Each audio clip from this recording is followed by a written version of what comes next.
Have a seat, Dick. I'm Ann Straub. I'm the president of the Middlebury branch of AAUW. And you'll hear more about AAUW from Amy, who's to my left. Welcome to Local News in a Changing World. This is the third year that we've done a speaker series, and we've had a whole range of speakers, anywhere from 4 to 5 a year. So be on the lookout. We have 2 more coming this year. It's always on the library calendar and also in the Addison Independent. So Amy, would you like to carry on from here? All right. Thank you. We're so glad you're here. Coming on this dark, wet night. Well, thank you for coming tonight. The format of our time together this evening is a talk by John McCright, followed by questions and comments. AAUW is a nonprofit organization founded in 1881 with membership of over 170,000. Its mission is to advance gender equality, equity for women and girls in education, the workplace, and women's rights through research, education, and advocacy. The Middlebury branch was founded in 1922, so yes, we recently celebrated our branch's 100th birthday. We meet once a month from September through May, mentor area college women with middle school students, and for 3 years now has sponsored a speaker series open to the public. For more information about AAUW, you can visit aauw.org. We also have pamphlets and information over here. And if you have any questions, you can contact Ann Straub or Leanne Barrera directly. All right, tonight's topic is covering local news in a changing world. The way that a community newspaper covers the news is changing in this digital age. But the role of a community newspaper continues to be the same as it has been for the last century or two, to help glue together the people and institutions of Addison County by showing what is going on.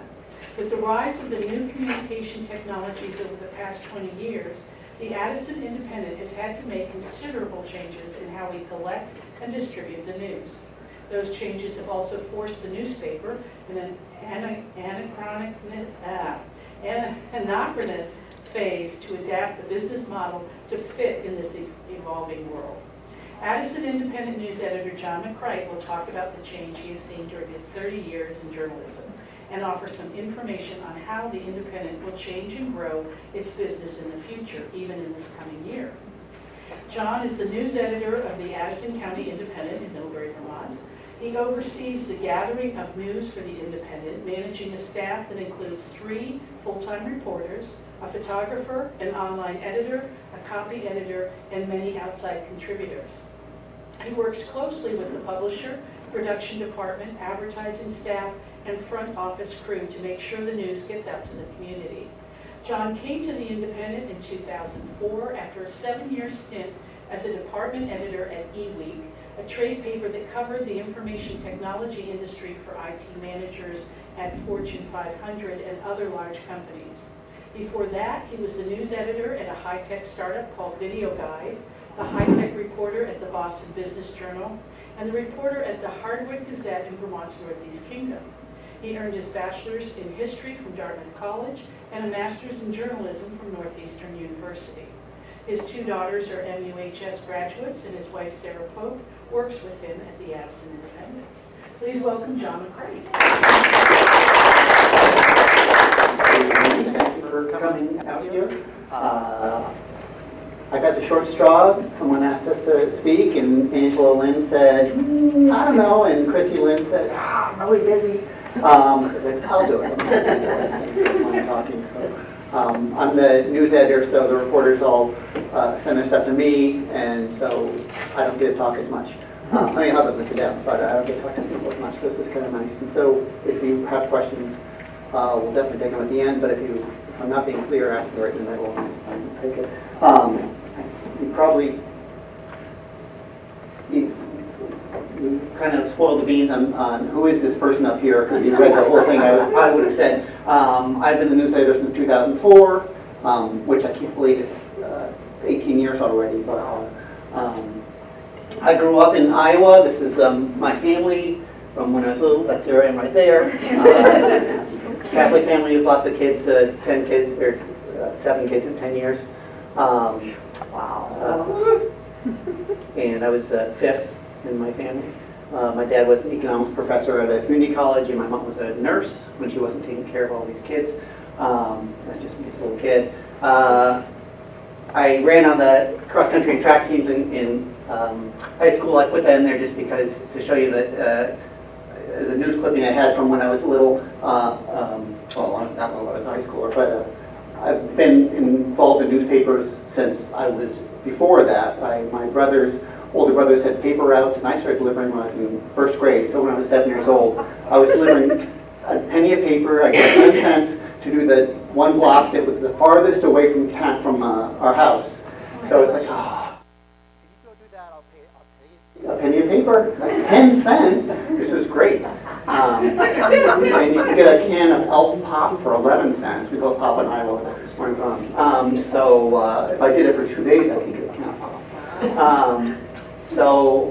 And then I had my own paper route. And when I went to college, my junior year, I guess I was kind of bored and I didn't really know what to do. So I thought, I will write a few stories for the newspaper, the college newspaper. So I went there and said, I'll write a few stories. They said, sure, fine, whatever. And they assigned me some stories. I came up with stories. I read about one a month, I think. And then I graduated. And then actually I got busy in my last semester. I didn't do it because I was too busy. But after I graduated, I started thinking about, what did I like to do when I was in college? And I realized I really like doing that reporting thing. So at that point, I was already working at a library at Northeastern. I said, why don't I take some classes in journalism? Since I'm here anyway, I get free classes. And I said, well, I'm going to get classes. I might as well get a graduate degree while I'm at it. So I took some graduate classes. And this was at the end of the Reagan era when they said, you know what, let's not let people do anything to advance their lives. We'll charge that as if you get free classes, we'll act like you got that as money and charge you income tax on it. So I didn't actually get free classes. I didn't actually get the free degree I thought I would, but it was still cheaper. And I got got out of there and I'm like, where do I get a job? And I actually applied for jobs back in the Midwest where I'm from, but the newspaper in Hardwick, Vermont, I went up there in the middle of June, and it's a beautiful day for an interview with the paper. It's a beautiful day, it was sunny and warm, and the editor said, this is the first beautiful weekend of the year. I'm like, it's the middle of June, of course not. He said, no, it really is. And then I went back to Boston where I was living at the time, and a week later, he called and said, sorry, there was someone with a little more experience. We'll give you that job. So that's okay. I've already given my notice that I'm going to do something after this. And the day of my going away party, the library where I was working, they said, you got a phone call before the party. So I went and got a phone call. And the editor called, he decided he's not coming. Do you get the job? I'm like, sure. So I went to my going away party and they said, what are you going to do, John? I said, I'm going to Hardwick. After the first year, I found out that he wasn't lying about that being the first nice weekend of the year in Hardwick. Yeah. It was cold until end of May. And then he calls Middlebury the banana belt, and it kind of is compared to Hardwick. I was just talking to him the other day. Actually, he's complaining that he's only got a little bit more skiing left in cross country skiing. I'm like, I'm not any cross country skiing here. I don't think anymore this winter. Anyway, so I worked there for a couple years. Trying to figure out what to do next. I got a job in Boston at the Boston Business Journal. They said, you're going to be the healthcare reporter. I said, great. I showed up. They said, you're going to be the high-tech reporter. Okay. So I was the high-tech reporter for 2 years, which I didn't know at the time, but this was the kind of a business model where you cover a community, like we do now. The community is just a business community in Boston, and their business model was to hire young reporters, work them real hard for 2 years, and then get rid of them and get some new younger ones who you have to give raises to. So I worked there for 2 years, and it was time for a raise. And I'm like, really? Do you want to keep working here? And since I was covering high tech, I kept seeing all these people in the mid-90s going to high tech companies and making money, and I'm thinking like, I could work for a high tech company. So I got a job at a high tech company that was a startup that did something. It was called Video Guide, and if you know on a TV screen, a TV guide, they used to have, they have a grid that says the time and the channel, and like you go through it. Yeah. They invented that technology. We thought you had to invent that, but you did. Someone did. Dr. McCright invented it, his partner. And then he was monetizing that by making a set-top box, which was a little electronic device that sat on your TV. You plug it in, and they used radio frequency, like for pagers, to transmit up the TV guide to every house in the country if they wanted. Any house had the thing, which was ended up only be a few tens of thousands. But it's so a database problem and a communications problem to have it go to all these houses and spit out the information so we have it. But they thought, you know what, to make this a real good consumer product, we got to add some other material to it. We'll have a news component. So my job was to take newswire copy, figure out what was the best, format it, edit it, cut it down to size because you didn't want to put up too much there. And when people turn on their TV guide, it would also pop up, do you want news? So they would have news stories and things. So it was kind of a fun idea. It didn't catch on. The first Christmas I was there, I had to work Christmas Day because they figured everyone would be buying these things and opening them on Christmas morning and plugging them in. They want to have new news on it. So I did, and that was fine. It's the only day I had to work Christmas as a journalist, so I should be pretty lucky. After 2 years there, it's like, this isn't really going anywhere either. So I had a friend from the Boston Business Journal who was working at a place called PC Week, which Amy mentioned, was covered.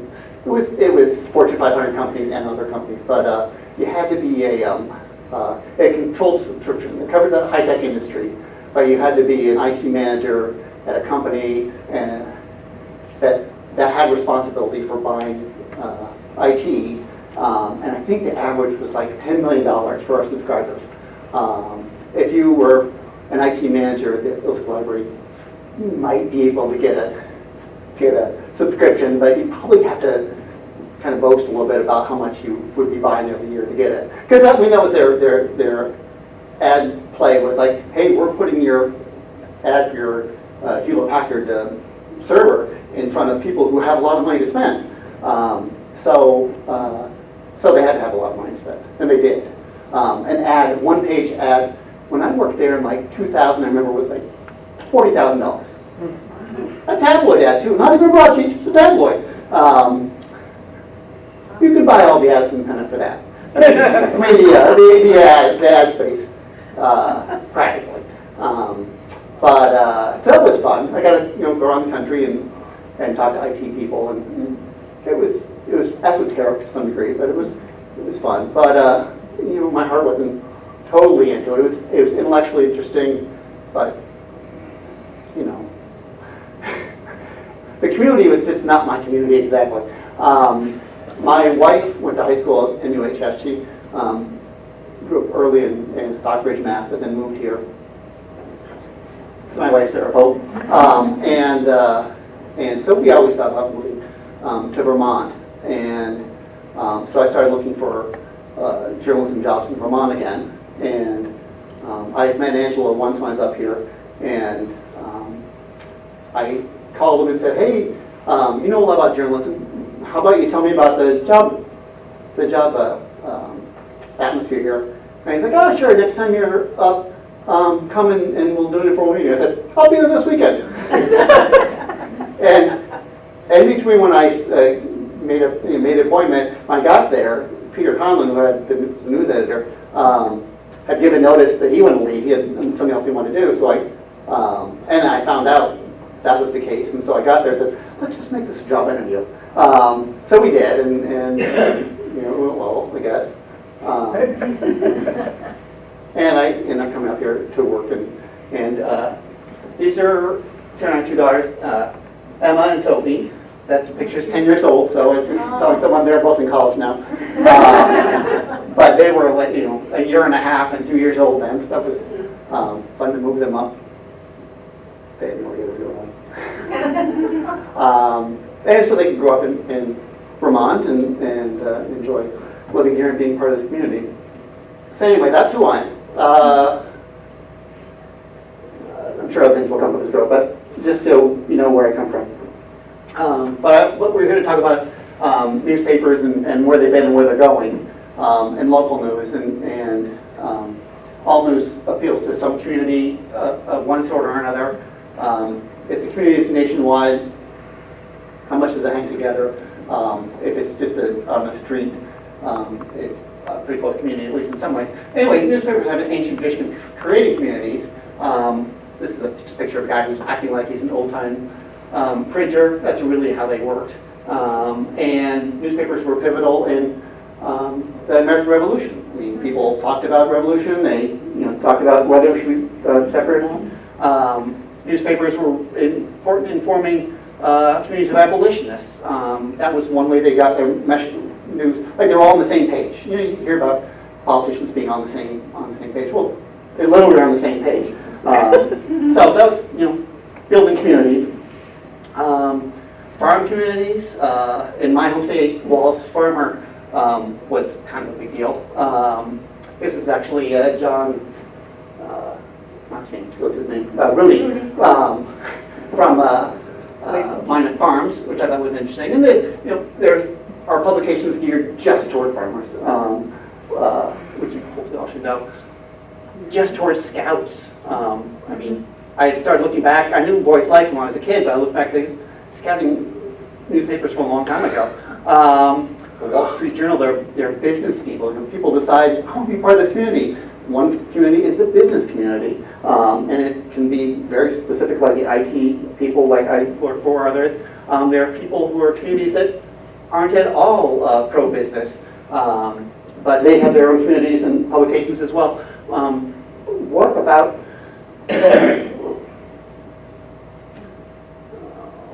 there we go. Well, what about this community? Who's going to have the gel to, who's going to be able to gel these people together in community? This is a town meeting. I can't remember which one it is. I want to say it's Bridgeport, but I'm not positive. These are people at Marble Works. That's in front of the Episcopal Church. It was the rally. I can't remember what it was for. That was actually a Bernie rally. That was at, I might take my picture, but I can't remember. That's in Bristol at the Holly Hall. It was a dance thing. This is the Virginia's graduation. And there's all kinds of little communities around there.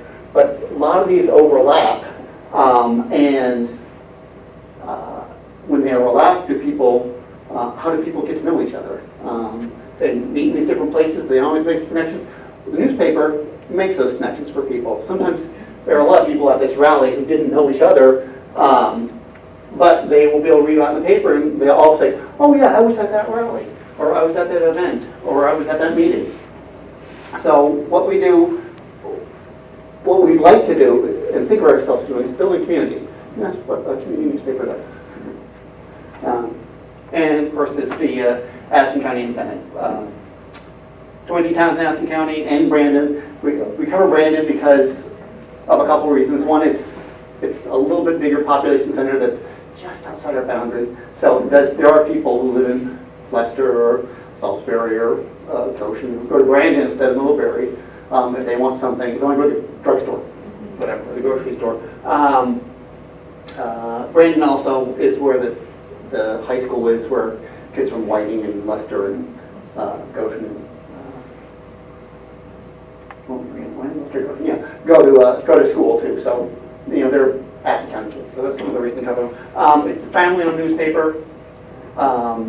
It was formed just after World War II in 1946, about the same time that the storied Middlebury Register was just petering out. Actually, the Register was, I think, formally stopped publication in 1937, but then there was this other paper called the Addison County Journal, and whoever business before this, we can still do this. They still lived that long for another 8 or 10 years.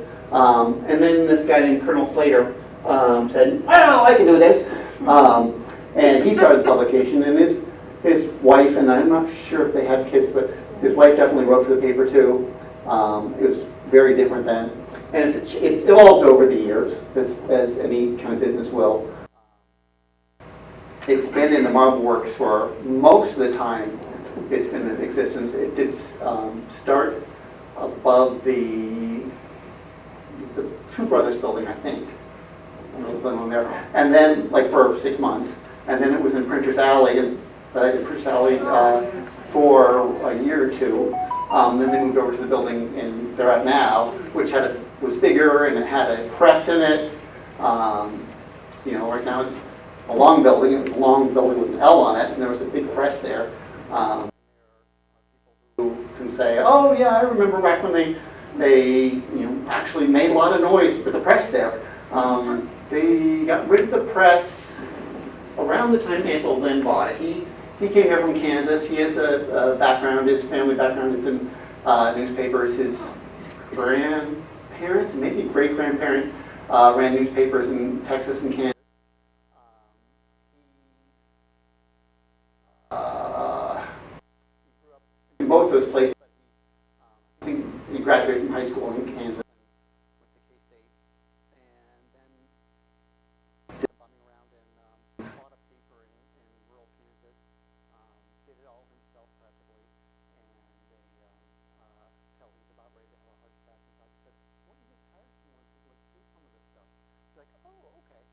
The idea that you can actually have a business out of it and help people work for it. They still work tremendously hard.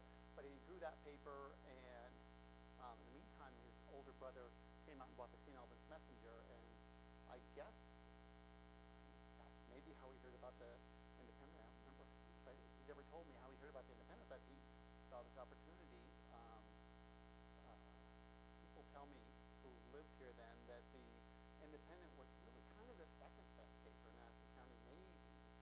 When he bought it, the Slaters had moved on, and a couple of other people had owned it before Angela bought it, and the Valley Voice, I think, that was apparently the best paper in the county when Angela bought the Independent. But he bought it anyway. That was a tabloid. He bought the broadsheet, and worked hard to make it a good paper, and it worked out well so far. Over the decades, it's changed ownership.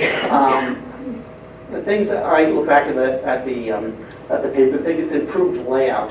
None of this stuff. It's not unusual for newspapers. They all have improved, but this is so much better than it was when the black and white days, when they just put stuff wherever they had room to fit it. And we've added color. When I started, there was color on the front and color on page 2, and sometimes you have color on the inside page and sometimes not. And it was always a pain to pick pictures because you're like, oh, is this picture going to look good on a black and white page or a color page?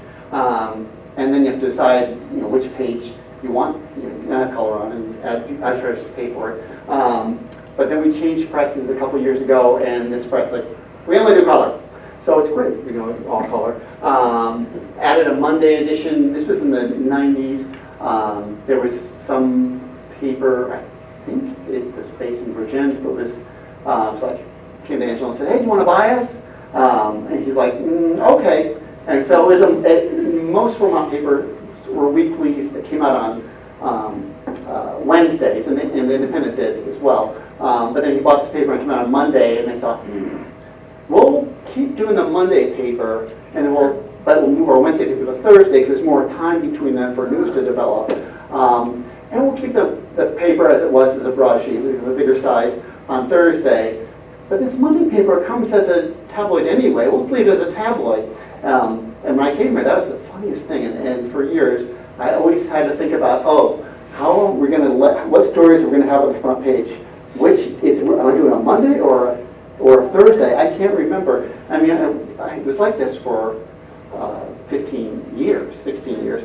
And I still would be like, what am I going to do for the front page photo? And because I could never remember, switching every week, twice a week is just drove me crazy. In a good way. Anyway, so we added Monday edition. We began producing a website. The business evolved. The website started before. Well, by today's standard, it wasn't great. It was fine by standard. They had a picture. They put the calendar on it, and they put 3 stories, just 3. I know because that's how it was when I started. had to be a pretty good sports story. If it was going to be a sports story, it was one of the three, and it'd be up there for a week. And it was really just a marketing thing, really. I mean, it got people to know, one, go buy the paper. And most people were fine with that. That's how people lived. We pushed out newsletters. I thought we started newsletters at the start of the pandemic, but the person who did it just reminded me today, no, we actually started a couple of years before the pandemic. But again, that started as kind of a marketing thing. It wasn't even the news department that put it out. It was a person affiliated with the ad department. Once a week would put out a newsletter, which is kind of a couple headlines and one picture. And I don't remember her having a great concept for news, so it was like sell it for like making it attractive or fun to read. But we did that to start, and people liked it. And the same as with the website. It's like there's a few people who really like getting the newsletter, and a few more people who like just kind of neat. And I think we sold a couple ads for it, so it didn't support itself. So it was more of a marketing thing. But then the pandemic hit, and the newsletters like we got put these into high gear because we got important news to get out there. And that's when we really started putting a lot of effort into making the newsletters. If you don't subscribe to newsletters on the website, the top it says somewhere, subscribe to our e-newsletters. We put out one on Thursday, one on Friday, one on Monday, and a mini-berry on Tuesday. Mini-berry is my next thing. And mini-berry is, that's another thing we've done in the last 5 years, maybe it's more than that. A woman in Weybridge started this thing, said, I'm a parent and I want to keep track of all these things. I will start a publication, and it was just an online publication called Mini-berry, where I will gather together all the top lot programs and all the library programs and all the dance in the schools programs and all these things where parents of mostly pre-grade school kids could find things to do. And she did that for a couple of years.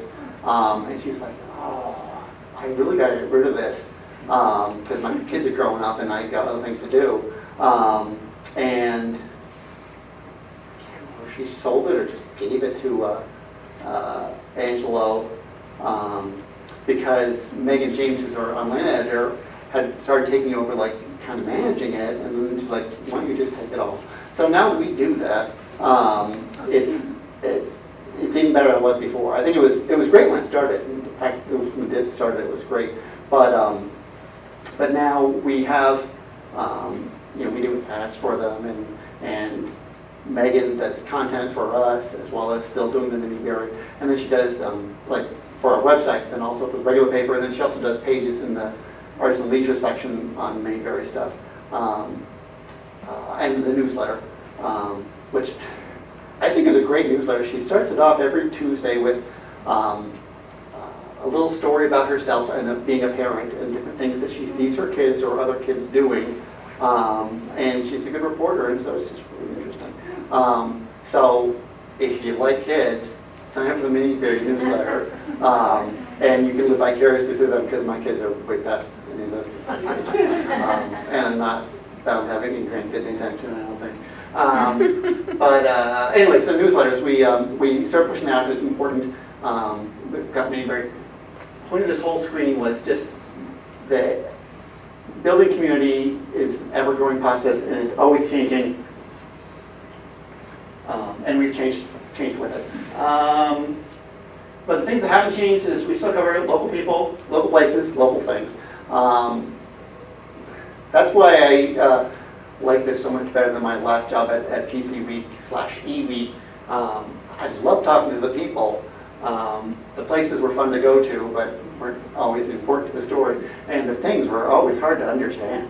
High tech. Oh man. I think when Angelo hired me, he thought, oh, you're coming from High Tech Magazine. You'll be able to help us, fix our computers. I'm like, I don't think so. We cover institutions, government. You see a lot of government. You see a lot of schools. You see as much churches as we can. Churches aren't as big institutions here as they used to be. I regret that just because they're people who are devoted to their churches are really devoted to them.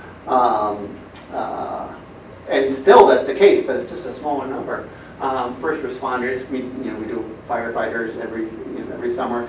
I love going out and taking pictures of the firefighters. We do it every other summer. Well, one summer we do firefighters, the next summer we do first responders, and I have interns who go do it, but I always do a couple myself. And you just go out and take a picture and just chat with people. And it's fun, and getting a hold of the chiefs, and it's kind of a pain in the neck, frankly, because there's 20 or 17 fire departments.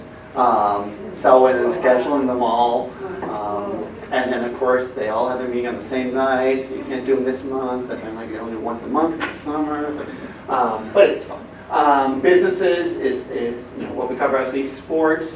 I'm not a real sports guy. And I'm glad that Andy Kirkaldy, who covers sports for us, is, because I probably wouldn't be able to push him to go farther, as far as he should go, because I realize the importance of sports, and I realize we get a lot of readers because of sports, and it really is a community builder, because people like sports. I mean, like I said, I'm not a sports guy, but I still like a good game. And I like reading Andy's stories when the games are interesting, and he makes them sound interesting, so that's always good. Arts community, another completely different thing. My wife is an artist, so I hear about those things, but she's not in touch with everything at all. Places, buildings. I like buildings. Buildings are fun. This place is loaded with history, and much of the history has to do with building. I think some of the history has to do with just the landscape, which is also really interesting. I love to go out for walks in the woods or bikes around.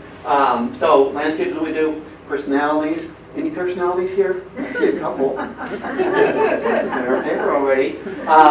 And change. If you haven't got the message yet, change is kind of what we cover. I was looking back, as to prepare this, I was kind of looking back at some old papers, like, oh, I forgot that happened. Oh, I forgot that happened. Oh, that was a big deal. And, the things we've done over the years, I thought, well, was there a time when things were more happening or less happening? It's like, no, every week it seems like something's happening. Go figure. And so someone's got to cover that. One thing that's changed, and I was trying to think of an image for this slide, and I thought, well, I'll put our website on there. And what's the part of our website that's somewhat unusual is the obituary part of it. And it's not that unusual, and it looks not too different from the print version, and like picture of the person who died, the person's name, and the beginning, the first couple words of their obituary. But so many people read this now. I don't have the statistics on the on this page particularly, but I know it's usually the page that gets the most hits, unless there's a really big crime, or sometimes whatever. Anyway, so crucial ingredient is your involvement. Another reason I picked this is because we get this information from people. We don't go to the funeral homes or the mortuaries or the police and say, who died? People, don't know to find out, but people reach out to us and say, my loved one died, and I want to recognize in the paper. And everyone who's in the paper who died has been part of the community. So community isn't just about things going on, that things have ended too. And a lot of these are really good stories too. I was actually writing the headline for this one. Someone wrote a headline for it, said, I can't remember, former Addison County resident or something, because they live in Shelburne. I started reading the obituary. It's like, oh, he was born somewhere else. He grew up mostly in Middlebury, went to MUHS, so I MUHS graduate, said, oh, but then he did all these really interesting things in his life too. Like that doesn't really capture it either. Yeah. But I left it, because at least I get people into it. Anyways, these people are probably community. We need people to tell us what's going on. One is news tips, but also we need people like you to tell us about the calendar item. We can find out what's going on to put in the calendar or something, but most of that we get is from people who send us saying, this is what's going on our calendar. There's a place up here, I can't read it, up here called submissions. If you hit submissions, it said, you have a calendar item? Give us that. You have a news tip? Give us that. So if you're into, or you can just write it down on a piece of paper and drop it off or mail it in. When I came, we had a pin, which was really like a nail, like this, and we had all this paper coming from my desk, and when it was done, we'd stick it on the nail, and then we'd throw it all away or recycle it all. But it was actually pretty useful to have the pin with all the paper. We hardly get any paper now. It was used to be a big deal to have to type up the letters, and actually I gave my wife to something to type today, a letter to type. We don't get that very often. And I made sure I read the letter before the guy left because I want to make sure if there were words I couldn't make out, I had to do it. So we get briefs, we get community meetings, briefs and photos about community meetings. This is the kind of thing we have people supply to us. We're going to do it.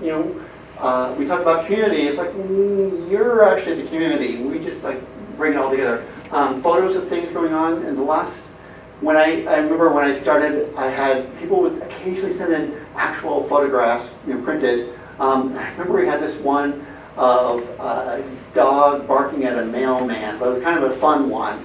And I make it sound a lot more fun than it was.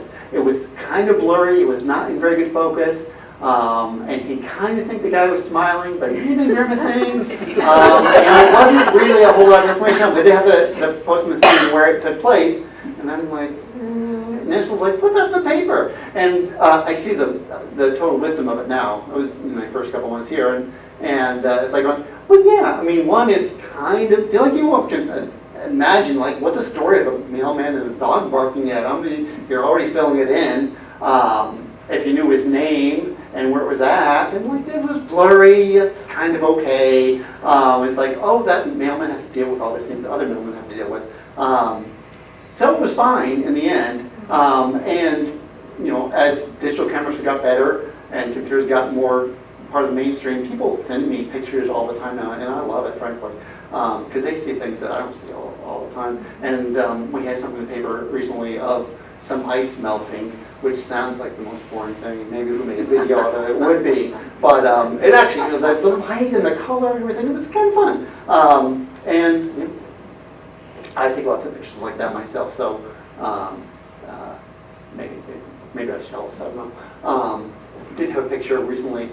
Someone pulled into our parking lot, and maybe you've seen this this kind of thing. You pull into a parking lot in the fresh snow, and you make tracks in the snow in the parking lot, and then they back out, and then their front tires and their back tires, and they make a heart sometimes, and it's really pretty. It's like, oh, look at that, it's a heart. So I went out and took a picture of the heart in the parking lot, and I put it in the paper.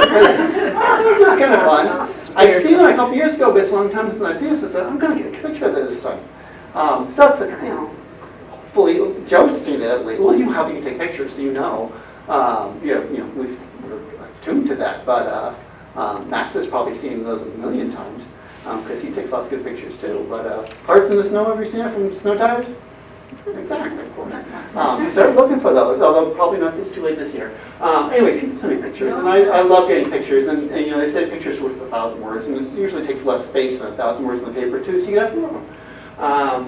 Obituaries, I mentioned, is something that people supply to us. People may wonder why we started charging for obituaries. Couple of reasons. Mostly it's because it takes a lot of time.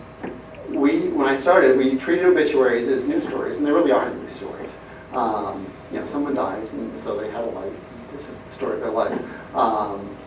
We don't have the time staff to actually report a lot of that stuff, so people would supply them obituaries, and if they said he went to some Middlebury Central High School, it's like, well, it's actually called Middlebury Union High School, so we fix it.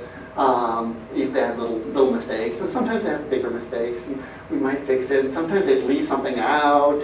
Obvious, like he had 3 siblings. Here's the names of 2 of them. Call and say, what's the third person's name? Oh, that happens all the time. I mean, not all the time. And it seems to happen less than it used to. Like, maybe I just don't notice it as much. But it also got to the point where people really wanted, you called him a farmer in the headline. He so much more than a farmer. I'm like, he was. So I'm happy to have those conversations with people, and frankly, the fact I can remember some of them shows how important they are to me, but also it took a lot of time. So we decided, and we had a thing then where we said, if you want to pick the obituary you want, you can have it called a paid obituary, and say whatever you want about it. And the thing that pushed us over, I hope that none of the families are here for this, but we had an obituary in the paper, and someone came in and complained about it. And I actually didn't take this person, Angela was here, and I was doing something, so he said, I'll take this. So they complained because, you had Joe Schmo died, and you had his family, but you didn't have our names in it. Well, who are you? We're his other family. Oh, no. So he had 2 wives at different times, apparently, and 2 sets of kids, and only 1 set of kids and 1 wife was in the story, and in the obituary, and we're like, we got to make this paid, because he spent a lot, Angela spent a lot of time with this family, and it was not that unusual to spend that much time with a family. You can say what you want as long as it's not libelous and clearly wrong, like he was president of the United States, if he wasn't. But so that's pretty much why we make them all paid. We do something called and this is only mostly if you guys are curious why the obituaries are paid now. We do have something called a notice of passing. We still realize that people don't want to always pay for a simple obituary. So if it's under 100 words, it's just this person died. Here's a couple facts about him. If it's a couple words over, I'm not going to charge you for it. But if you want to do that, that's fine. We also charge $10 per picture because a lot of times people want to run 2 pictures, which is fine as well. My mother-in-law's obituary was in the paper recently, and she had 2 pictures in. And we had 3 pictures in for obituary a couple weeks ago. I don't think I've ever had 3 before, but sure, they want to do 3, that's fine. I think the pictures took up as much as the words. It wasn't a very long obituary. Anyway, so obituary we get from people, and we do charge for that. But we don't. What we call it notice of passing, we don't charge for it. It's very short and we can edit it. The other things we get your crucial involvement, community involvement, is the garden game. Do you ever see that? That's where we do something like bring in your big cucumbers, and we'll measure them, and we'll have a contest and see who has the biggest one. And it's fun. Santa letters. Some years we get a dozen letters, and some years we get 1 or 2. I think we got 3 or 4 this year. But I had one mother write me the day after I said they were due. I said, my daughter really loves Santa. Is it too late for this? I'm like, no. We haven't gotten the press yet. I can get my daughter's Santa letter, and it's fun. I do have deadlines. There's deadlines we have to meet. And my production manager reminds me, it's like going, come on, John, we gotta get going here. Because, we have lives too, at least they do. So anyway, the Santa letters, I get a couple days. Great. Coloring contests, we have a lot of those, and it's fun to put them on the walls, and if the kids come in and they come get their prize, which is a piece of candy or a pencil, they're so excited about it, and that's fun. And then we get a picture, put in paper, and hopefully you get to see some and know some of the names. And it's fun to see, like, oh, so the 4-year-olds are this bad at coloring in the lines, so by 8 they're okay, and by 15 they're actually trying to take some risks here in the colors they choose. Town news correspondence is newspapers used to have these a lot. We have them in Lincoln now, and Leicester sometimes. One in Ferrisburg, they give us news from their towns. Moncton people would too. If you know people who wanted once a month, once every other week, sometime, just want to write about a couple things going on in their town, come and get a hold of me. And the town news correspondence, I'm talking way too long here, so I'm going to start moving a little faster. Letters, letters is one of the greatest things we have about drawing the community together, because the people are very genuine. You can hear talking heads on TV or the radio, and you can get tired of it after a while because you can almost predict what they're going to say. And you can maybe predict what your neighbors are going to say, but it's what they feel. And you kind of have to take it into account. It's not like someone you see on TV and you never see again. You might run into them at a school play. There are honest differences of opinion. There are lots of letters we published that I don't agree with. And some were really badly argued. But you know what? I'm not perfect, and maybe I'm missing the point of what they're arguing. And if I had a conversation with them, I might understand better, and they might well convince me. But I like to get different opinions in the paper and in the paper too in general. We tell people, this isn't really a letter to editor. We say our letters address issues of public policy and broad public interest. Broad public interest is a pretty broad definition. Someone helped me out at the grocery store the other day when I forgot my wallet. Isn't this a nice town? Yeah, well, isn't this a nice town? That's a great broad public interest. So that would be, but someone helped me at the grocery store the other day. I don't know. Actually, that'd probably be interesting. Someone helped me, and it was great. We'll have some details.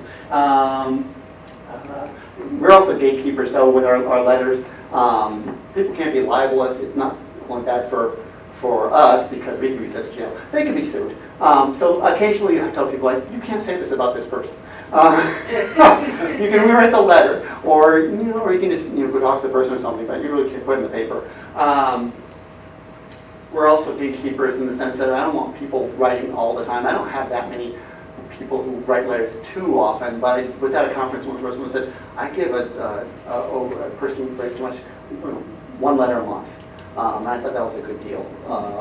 So if I get someone occasionally who writes too much, I think you get one a month. And I've only done that like twice, I think. Because most people, you just tell them, people aren't that interested. and they'll think maybe you're right. Letters are sometimes people blowing off steam, which is fine, as long as they do it in a fairly civil way. Some people find the editorials helpful. We get on our return addresses or our renewal notices, people can write what they want, and they're almost even split between love the editorials, like hate the editorials, way too liberal, which is funny. I actually got 2 of those today. We have legislative reports, which is our legislators. They used to do it more. They do it less often. I don't know why. I guess they're really busy, but we do put legislative reports. So that's just them in their own words. What are you doing in Montpelier? Here's what I'm doing in Montpelier. I love to get those. What's the community forum? That's basically, if we have someone who's an expert in something and they want to write about a topic, we'll give them a little bit more space in the letter and say, Joe Schmo is has a PhD in astrophysics, and that's why I read about this. Over here. We're always asking for new people to write in some ways. The Ways of Seeing column has been a great thing.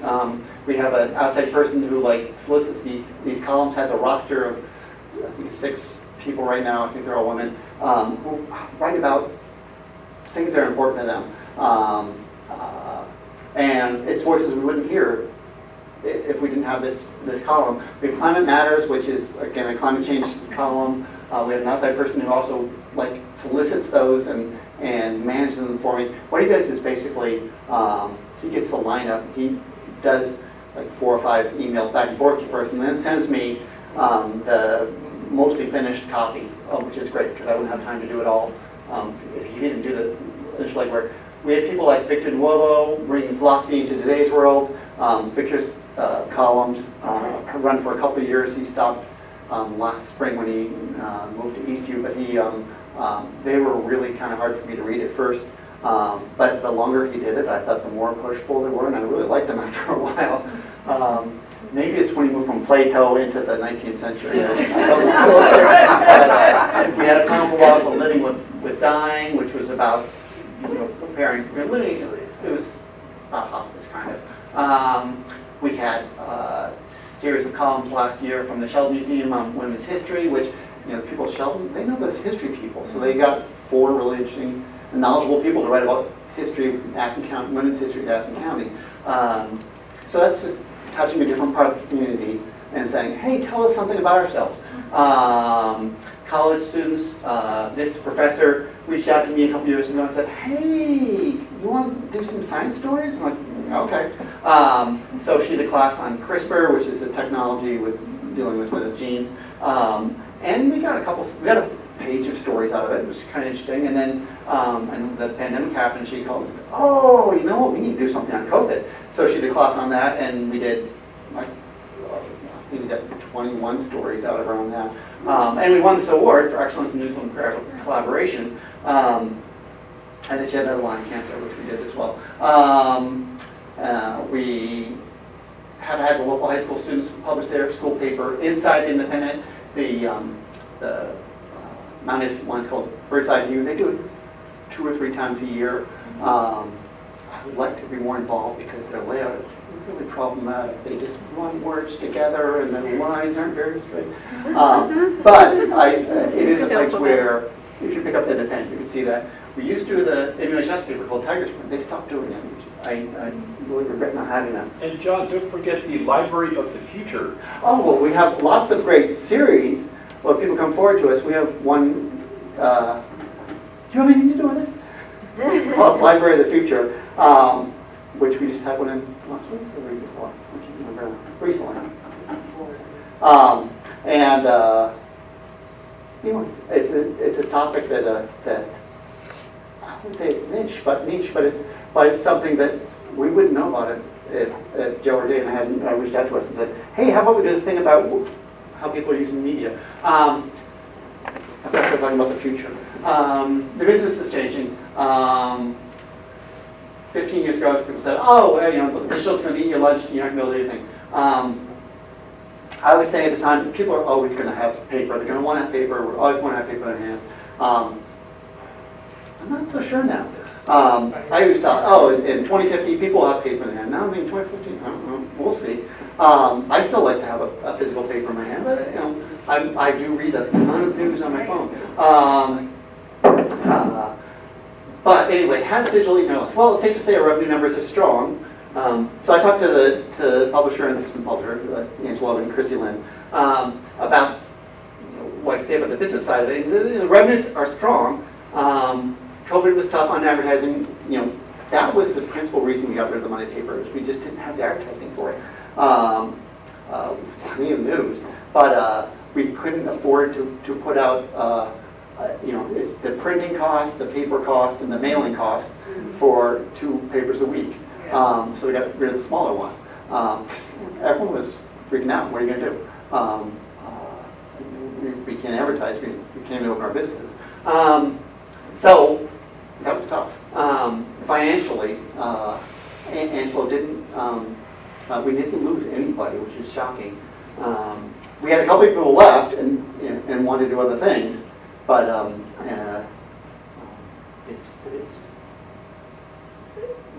and advertising last year is coming back really well. It's never going to be like it was 20 years ago. I mean, look at the size of the paper. We used to, fill half the page, 3/4 of the page with ads, and put smaller thing on top. One thing when we decided the size of the paper, we find out how many ads we're going to have, and then we figure out, well, it's nice to have 50% ads, 50% news content. So if you see a smaller paper, it's because we sold fewer ads, so it's fewer pages. But if you see something next week, we'll probably be way more than 50% news because we're going to have our town meeting previews, and that's just tons of pages of words and some pictures. And then the week after that, we have the town meeting wrap-up, same. So that'll probably be a lot more news than ads. But anyway, so we print 6,000 copies. We will print and actually distribute 6,000 copies a week. You generally figure a pass along of 2 or 3. I don't know if the actual understanding right now is if someone buys paper, they generally give it to one other person or leave it and someone picks it up. So the estimated print readership is 15,000 readers a week. Our online traffic is about 15,000 visitors a week. There are people outside Addison County who come across our website. Some of them stumble upon it. Google sends some of them there by accident.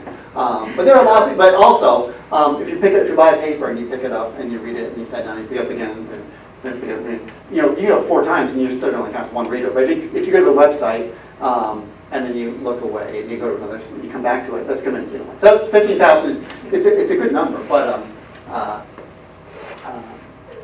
that's the reason why it's so much more than the number of printed copies we have. And one reason why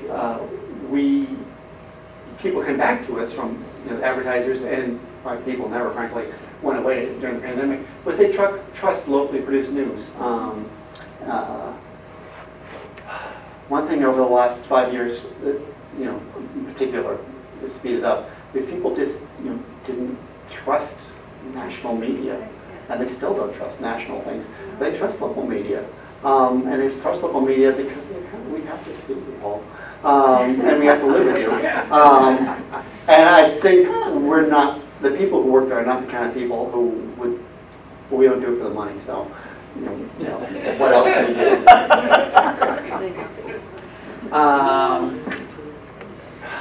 So advertising, marketing, and reaching out. So when I talk to the public, to Christy, she's talking about advertising and marketing a lot, and it's important because that's what she does, is sells things. But it's not just this slide. It's also about the community in general. So if you're going to advertise a potluck at or a fish fry at your church, you want to go to that AAUW too, because even if it's just a calendar item, because people turn to us.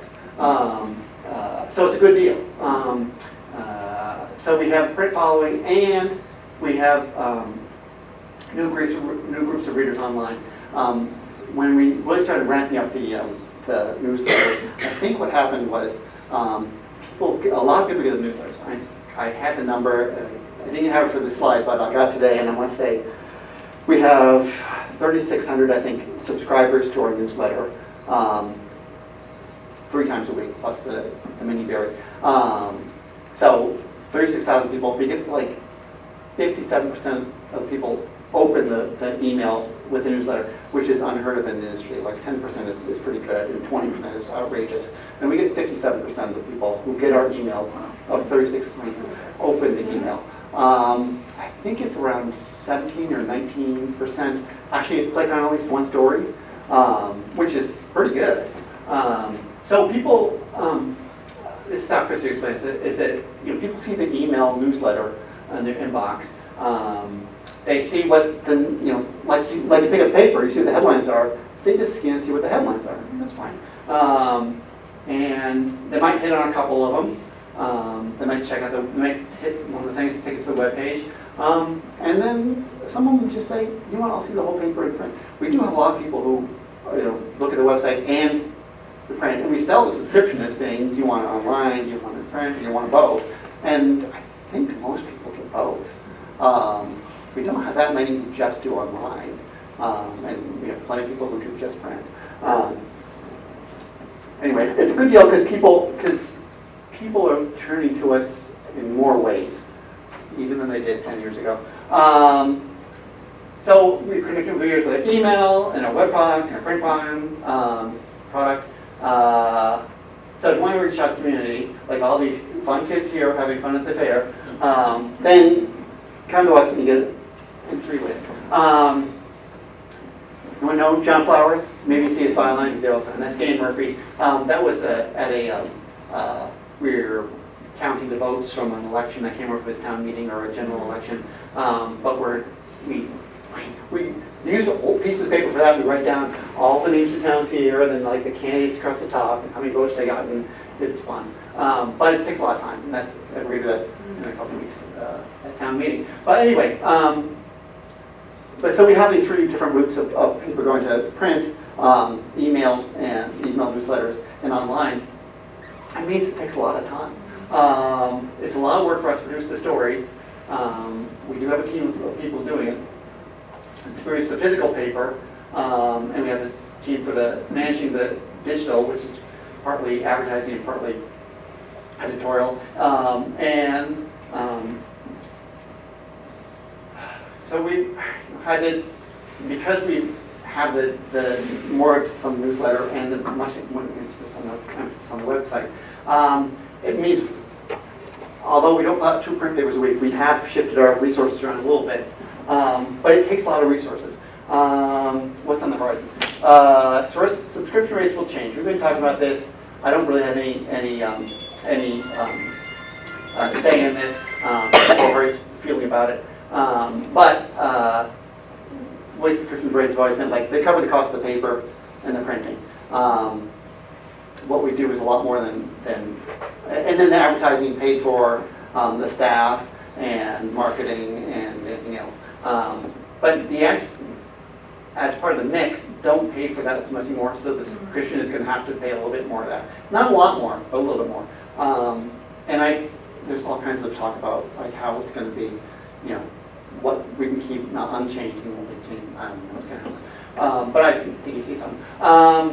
But there's still a lot of value for advertising. But it's not going to be a ton of growth for us that way. And people come, Christy talks to more people than I do, frankly, at least on the business side. And people say, we see value in what we do. We want to find new ways to financially support the paper.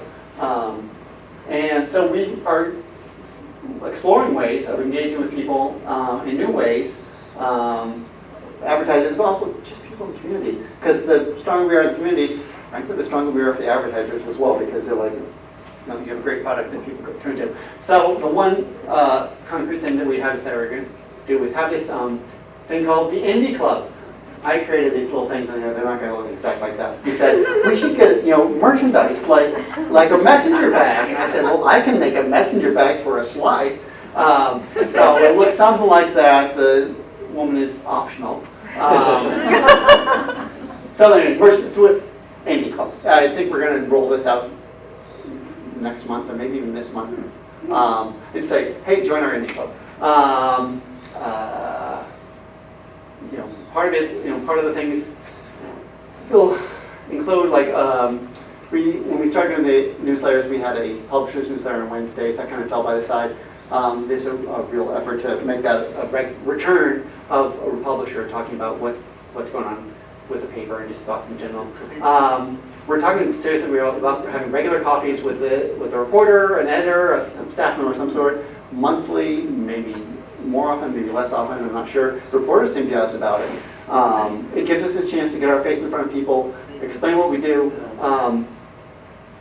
tell them how stories come about, and then have them tell us about the stories coming from them. So I'm kind of excited about doing that, and then be informal, kind of like this, but even less formal, because the person will be standing and talking. Certainly more coffee. We're talking seriously about educational events with speakers. Angela was just telling me today about what he really would love to do is do we get some experts to talk about problems that teenage girls are having, because he's been reading a lot about teenage girls and how they're under so much stress and pressure and mental health. And I was like, I've got 2 daughters, no shit. But that's the kind of thing we've actually talked about, different kinds of educational events we can have. That was just one that came up. But how will we do that? First, this is the become the membership of the Indie Club will enable us to continue what we're doing, which is supporting you guys and people who aren't here, had other things to do. Help us keep up with technology. It's really something that's hard to do, but we want to do more. We want to do more on the website, and with pictures and video and audio and it'll help us recruit high-quality journalists. I think we have high-quality journalists. I think we do a good job. But I looked at the newsroom and said, oh my God. If you count Angelo and Andy and John and me and John Flowers and Megan James, who's our online editor, and Maureen Howell, who started as a reporter last summer. Thank God, she's 21 years old. She brings us way down. Our average age is 53. I'm in the younger half of that cohort, and I'm 58 years old. So my only point is that we won't all be there forever. But we want the paper to be there for a lot longer than we're there. And Christy, who was in her 30s and just had her second child last summer, she's a little hot to to be there forever. But, so, recruiting high-quality journalists, Indie Club, any other kind of way we can bring in money will help us recruit high-quality journalists. Keep up the quality we have and say to younger journalists, hey, this is exciting. This, by the way, is my daughter, Sophie. When she actually was reporting something, someone else took this picture and said, hey, I saw Sophie reporting a story. It was when she was in high school, but I'd love her to come back and do a story, but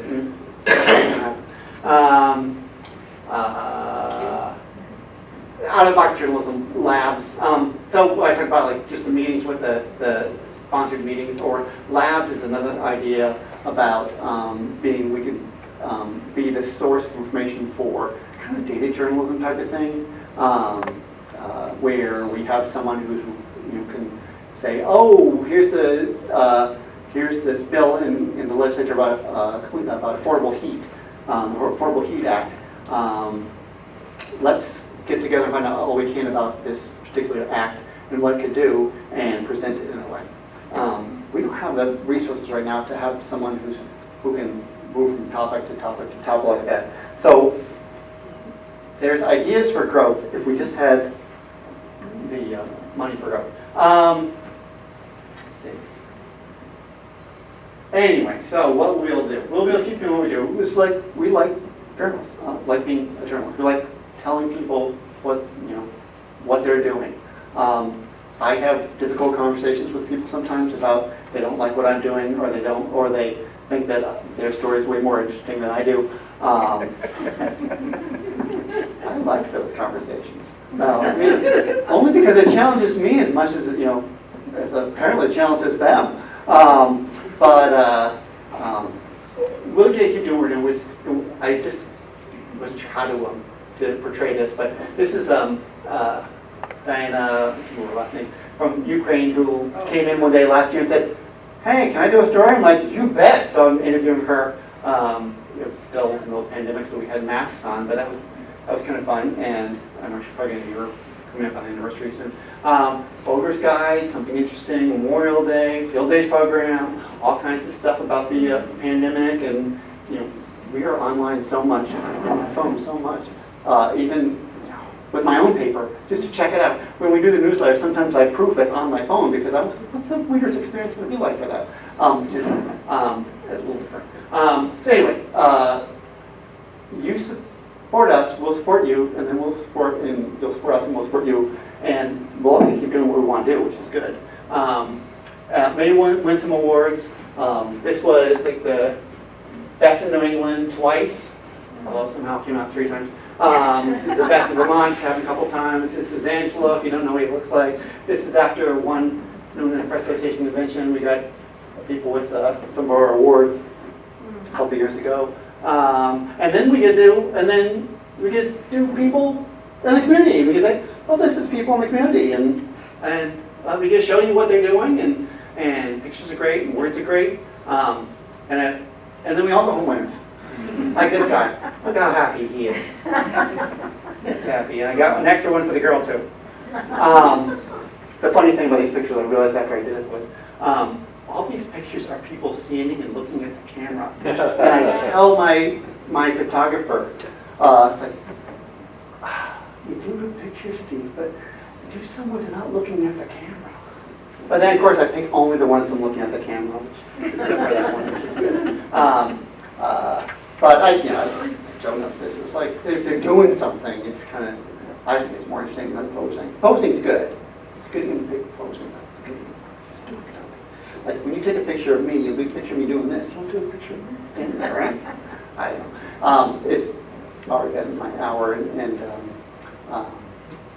what can I do to make your lives more complete? If I answer any questions.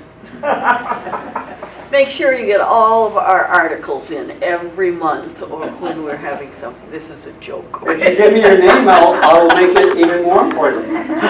Leanne Barrera. That's you in her. Okay, at least stop you. How do you get everything in? I mean, it's phenomenal. Oh my God, it's so funny because every week I'm like pendulum back and forth and like, we don't have enough stuff. Steve is on vacation this week. So I'm like, what am I going to put for pictures in the front of the paper? How am I going to fill this paper? And then it's like, I've got so much stuff, I don't have enough pages set aside. And I swear, it's like almost every week I'm going back and forth, and sometimes during the week it's both ways. I mean, I do have some pictures for Thursday's paper, so relax a little bit. Anyway, How many hours a week do you work? Yeah. I don't know. On the That's my average. wife. Are you over 40 or way over 40? Or? I'm 58. No, I mean, hours a week. I have to work an hour for every year and just keep getting longer every year. I can't wait until I'm 85 and I can start going backwards. I meant, do you work over 40 Yes. hours a week? You know, I count it sometimes, and you know, I can't. When my kids went to college, I figured I'd have more free time, but I think I've actually just filled it up with more work. And I don't regret it, I guess, because I do enjoy what I do. But you know, I've counted 60 and I've counted 40, and I think it depends on the week. It depends whether I work on the weekend. At one point, more than a couple years ago, I said, you know what, I'm not going to do any work on Saturdays.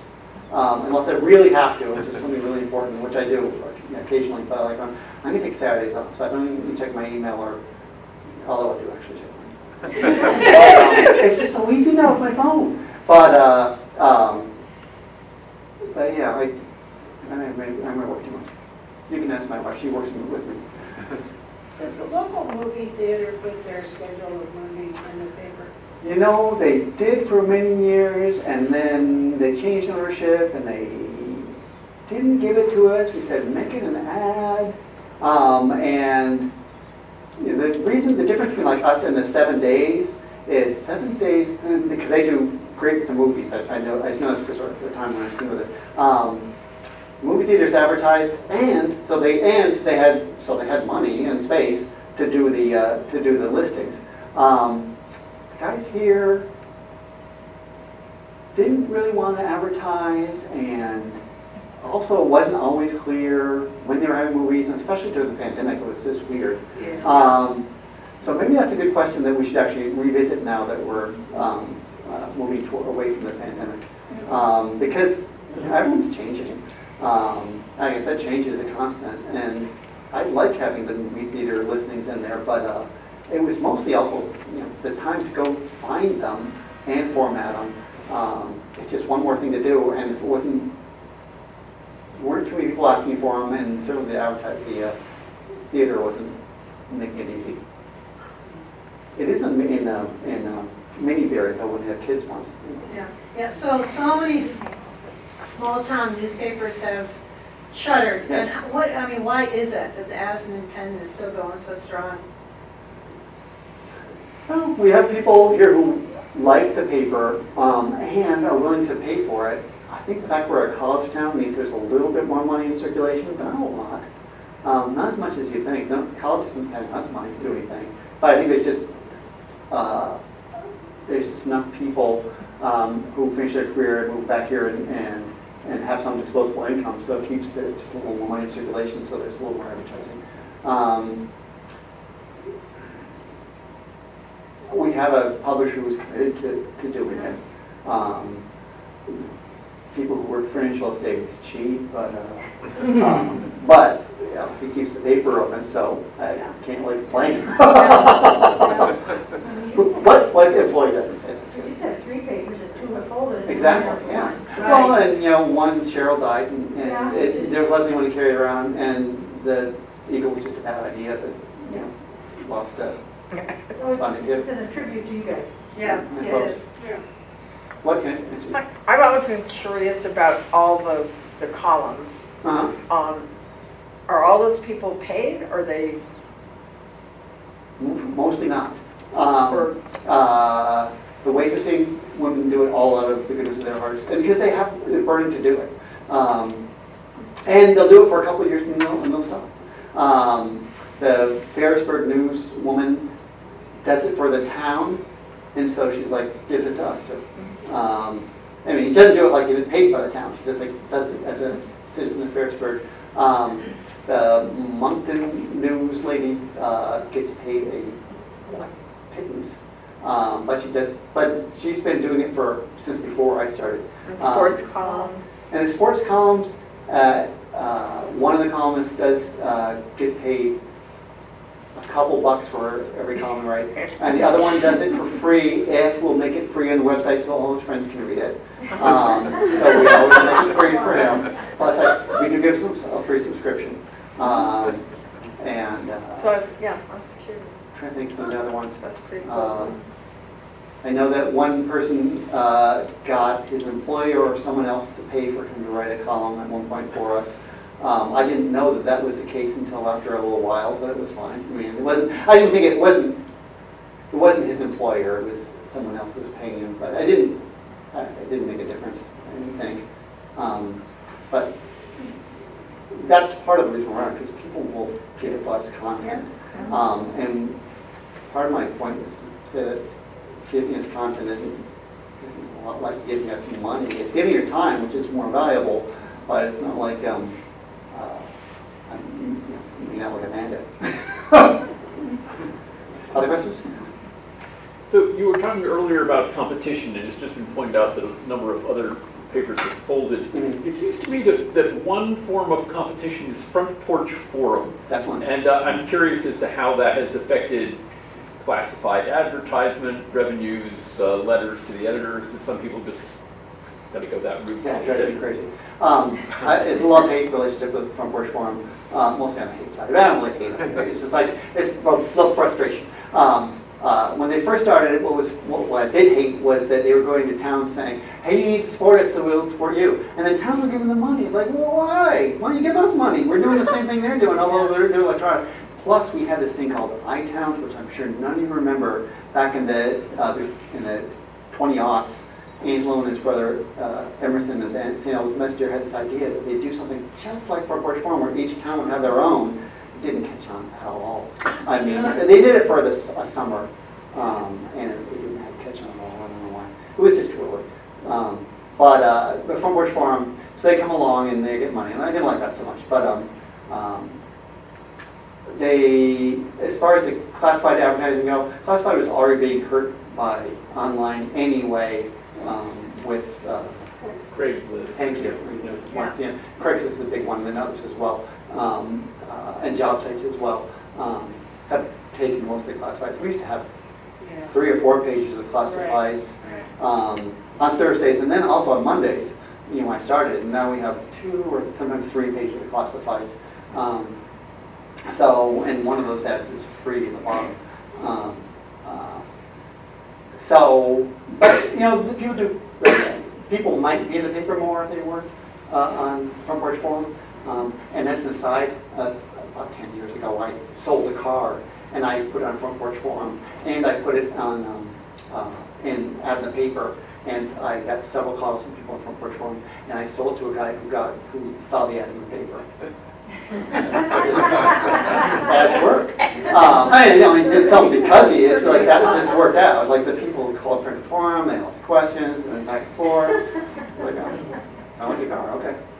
Turned out his wife actually really loved the car. Her first car was this model, this kind of car, not the actual one it's driving.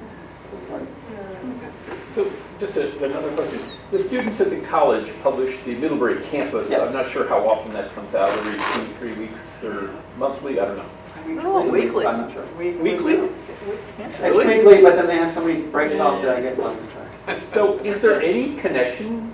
Do you do any mentoring of those students? Do they ever come to you for anything? Is there any? It's not going to say money. Let me finish Front Porch Forum. That's okay. Because I have lots of thoughts, and I more than I wish I had. But in the Bristol area, people are really committed to Front Porch Forum, and they send lots of stuff to them about letters to the editor, and we spend a lot of time emailing people saying, I saw you wrote this interesting thing on Front Porch Forum. Do you mind if we run this letter to the editor? And 9 times out of 10, they'll say sure. Maybe even 19 times out of 20. Trying to get them in the habit of like thinking of us too. For some reason, they really love it in the Bristol area. And the Addison Northwest School, or the Mount A schools, put their stuff on Front Porch Forum, which drives me crazy. I mean, this is just a first word to send to me too. So that does bug me. But by the same token, they get the word around.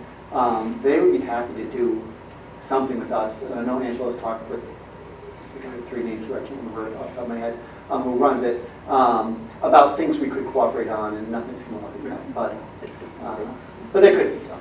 As far as the campus goes, most of the interaction I have with them is through the interns we get from the college, which most of our interns come from the college, partly because they give them a stipend. We can't afford to pay our interns, really. Which is fine, because they're going to give a lot more from college than we can give them anyway. And a lot of them, if they're interested in journalism, they often work for the campus, and they'll go back to the campus, and they'll sometimes contact us. The one time I remember reaching out directly to the campus, at least one time I can remember, was at the start of the pandemic. They were doing some great coverage of what's going on at college. And we did reach out to them and got some information from them. But that was more us getting stuff from them than they wanted from us. But I do mentor them in the summer when I have them as interns. And I love having interns. Not only does it bring the average age in the newsroom way down, they just have a different perspective and have so much energy, and they pay attention when I ask them to do something, and the coffee is always really good. I'm just kidding, I'm getting coffee. But they're fun. So I love having interns in the summer. Last summer I was afraid it was May, and a couple of things people fell through, like I'm not going to have any interns this summer. And then all of a sudden I had 4. That's so much work. So that's why I put in a lot of extra hours in the summer. Go figure. That's okay, because everyone else is taking their vacations then. But we've had people who have gone to be the editor at the campus who worked for me as an intern. But they're busy, so they don't have to reach out to me too much. I just want to say thank you for the variety that you have. I talk about this paper in lots of other places, and whether it's Louisville or in philosophy or it's climate or it's your pictures, and I'm embarrassed to say I can't remember your wonderful photographer. Steve James? Steve James. Or Trent Campbell, who is... Trent, for years, and I thought when he goes, oh dear God, but you've carried it on. I mean, whether it's the hearts and Trent's still the old standard, though. Yeah, it's wonderful, but... Some of the pictures I picked these aren't, but were Trent Campbell pictures, because I went back to our archive and got some. They just matter. Yes? John, when is your printing deadline, and where is the paper published or printed? Yeah, we're printed in Montreal at a place called Quebecois. I think we started in 2019, maybe. And they're the ones who said, we only do color. And we sent them electronically. Before that, it was printed in St. Albans by Angela's brother's paper. And our deadlines were a lot more flexible. We could actually really give them the pages up until 6 or 7 o'clock in the morning, on Thursday morning for a Thursday. Basically, the printers would come in, the pressmen would come in, and they'd take electronic copies and they'd print them. But these guys, they print a lot more stuff. So they have an earlier deadline. We actually have an 8 p.m. Wednesday deadline, and it's really a very solid deadline. And they like to have pages before then. And if we have 4 sections, like if we had A, B, arts and leisure, and a supplement, I think the one I'm thinking of is some of the names we should call neighbors. Profiles, we have that. That's like a 4. We have to send a day or 2 early just to get them to print it in time for them to comment. So the one person who can stretch the deadline is Angelo, because he writes his editorial and often has it there after 8. And he has a special relationship with them because he writes the checks. And so he will have them calling him at 9 o'clock though saying, Angelo, we need page 4. He's like, I'm almost done. And how did the COVID affect you with the border crossing, with getting the paper? Surprisingly, not at all. No. We were worried about it. But they had it, it was a business thing, and they had Quebec made a special deal, and Vermont, United States made special deals. Like, if you have some kind of paperwork, really I thought it might have been a couple times maybe it was a little rocky, but because I think they have a little longer wait sometimes at the border. But, you know, they can have long waits now too, it just depends on when you get there. But they come in early on Thursday morning, so it's not too bad. Are there any other local papers in the state that you have professional relationships with, or? Oh, all of them, pretty much. Really? Yeah. But, you know, we were very close to the Brandon Reporter because Angelo owned it, and the Mountain Times, but he actually just recently sold the Mountain Times to his daughter, who's been running it for a number of years, his oldest daughter, Polly, and her husband, Jay. And the Brandon Reporter, they were having such a hard time getting an editor to come there because they didn't have quite enough money to support a full-time editor, and so you couldn't recruit anyone there. And people really wanted the paper, so we made a deal where, like, let's make it a nonprofit, and a couple people are volunteering, and there'll be enough left over for like a half-time salary for one of the people. So they're running that as a nonprofit, and that just started in January. And so far it looks all right.